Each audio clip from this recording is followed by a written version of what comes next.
Hello, everyone, and welcome back to Chasing Psychological Safety. Today, again, we're speaking about resilience, and we're going to be doing that for as many times as we need to, because it doesn't look like we are still where we would like to be in terms of having ridden the storm, and it doesn't feel like we are done having to use our reserves of resilience. And in fact, we are proposing that we should probably spend some time trying to exercise them even more. And we know this is not a popular opinion. Very few people want to hear that there's personal responsibility to be had here, and there's things that you need to be doing yourself and as a team and as a team leader and as a team member. With that said, we still need to be honest, which in telling you that this will need work. And if you want to think of resilience as something that can be achieved and something that can be affected, then maybe the easiest comparison is to changing your body in the gym, for instance. Obviously, the more you work in the gym, the more you're able to build muscle mass. It's a very clear physiological process. It's not something that's magical. Yet you're going to hear loads of people that are going to tell you, well, I'm just not built that way. It doesn't matter how many times I go to the gym, I don't get any more muscles. Or there will be people who will tell you, it doesn't matter how I diet, I won't be losing any weight.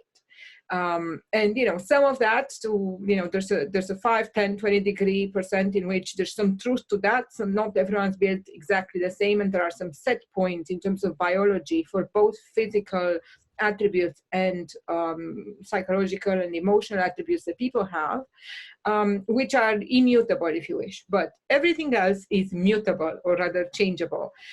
So we cannot be using that type of excuse when it comes to our mental resilience and well-being.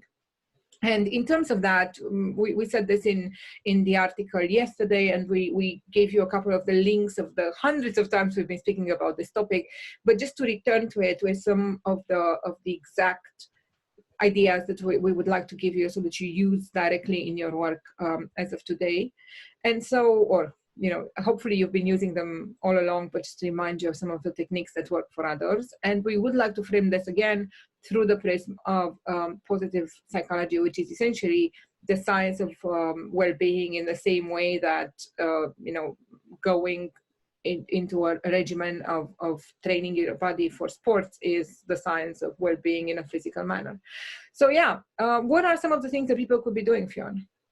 Well, we start with the team leader, for example. So some of the tools that you can use with regards to building resilience in your team, and everybody talks about wanting a stronger team. And what does wanting a stronger team actually mean? Very often when you boil it down, resilience is one of those really critical factors that really resonates with people when you're talking about building strength in a team. And as Dwayne has already said, now is a time when we couldn't need it more, because of the second wave and everything that is happening to us at the moment, going into winter, Christmas coming. To focus on this for our teams could be one of the best and only things that will get us through the next few months. As a team leader, it goes hand in hand with skills like empathy and emotional intelligence. So it's not aside from all of those things. It's wrapped up in all of those skills that come with being a really good human team leader. And the one thing that we'd really ask you to do is be consistent with asking the question about how your people are, either at an individual level or at a team level, to keep asking that question, how are you? To keep probing, keep pushing. This sounds heavy, but we do mean to just keep asking that question, and keep asking it in such a way that people do open up to you. Because what you're doing is you're creating the space.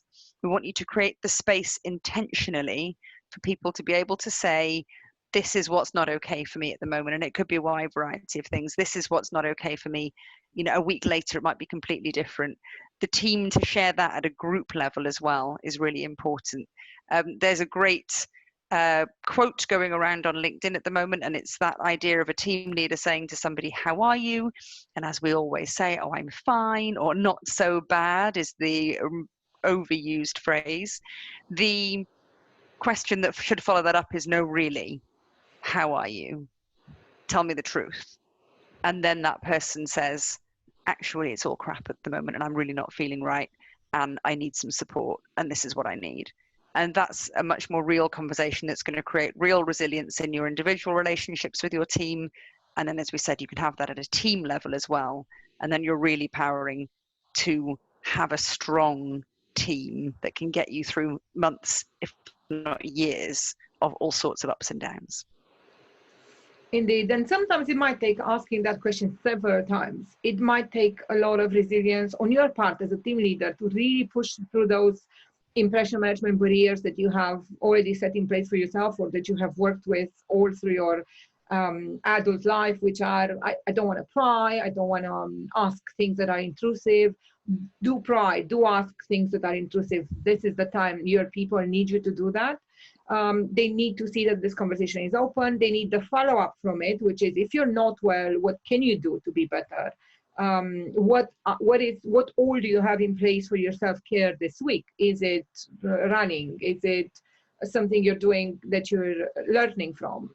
What is it that you're doing so that you feel better? And kind of I would say that team leaders have an absolute duty to be specific in asking very intrusive questions, and they also have to ask and hold these, like, be careful with yourself as a human being, put some things in place that work for you, and tell us all what they are so that we all learn from them. So I think those are really important. And then there are a number of other things which we have documented in other articles, which we advise that teams that we work with do. They have to do with, for instance, we would like teams to do team gratitude at every corner. Some of them are doing it in the retros they have, and some of them are doing them separately in emails and Slack and the different types of communication they have.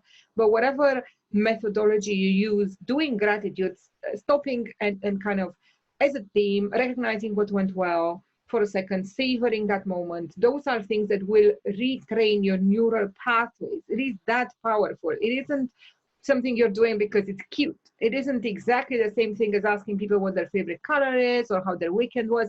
No, it's none of that. It's not lip service to the idea of being nice. It's an actual method of changing the way the team and the individual thinks about events. So gratitude is 110% really important. Find ways to do it. Then, as I said, there's other elements in the science of positive psychology which are very useful, such as savoring, such as acts of kindness. We've seen teams that have organized sessions where they kind of talk about what they've done for acts of kindness in the last week, just like we did when we were 6 or 7 at school and were helping that lady cross the street. It wasn't just a nice moral thing to do, but it is scientifically proven to add to your happiness. So there are things that can be done so that we increase our own well-being and the well-being of the team. We think it's really important that we stay forensic about them. Absolutely, absolutely. And finally, in terms of giving gifts to your team, either the advice or the physical gift of a book that we love by a woman that we are huge fans of, Karen Ferris. Her book's called Unleash the Resiliator Within. It's got everything you need to know about resilience, but it's also got a really good set of tools, practical exercises and things you can do with your people to build resilience. And I think at the moment, that's what we need. That's what teams need. And the guidance is out there. You haven't got to make this up. The recommendation is there for you. So either recommend it to your team, buy it for yourself, or buy it for all of them. Nice Christmas present. But I think that would be a real game changer for everyone. Yes, precisely. And obviously the other thing you can and should be doing is to keep an eye on how you're going with your progress in terms of resilience. We'll be honest, measuring resilience is not an easy thing. It's probably the bulk of the research of and the tweaking we've done in terms of measuring in our dashboard has been around resilience. Because it's easy to ask people whether they think they're resilient, but whether or not that's the case, and checking whether that has been a characteristic of their dynamic in the team is a different thing. So what we have done in our software is to measure how flexible they are and what their engagement is like over a period of time, and combine that data with what they've told, with what the team has told us, as well as the way that they have been interacting with each other and the negative behaviors we've also observed. So when you combine all of those data points, you start to get a picture of whether or not they're resilient. And when they're not, they need to be doing these things. That's the way the cookie could be crumbling. But you can go the other way around, start working on your resilience, measure it later, see your smiley faces once you get in our dashboard, and just kind of prepare people, because we are looking at a good few more months, ideally, where it's going to get potentially worse before it gets better. We have to be prepared for that. We have to find ways to still be productive and performant. And we can do that together. And if we manage to become stronger and more resilient at a time like this, we can do anything come peace, non-COVID, and clarity. Thanks so much for listening to us this week, and we'll talk to you next week. Thanks, everybody. See you. Bye.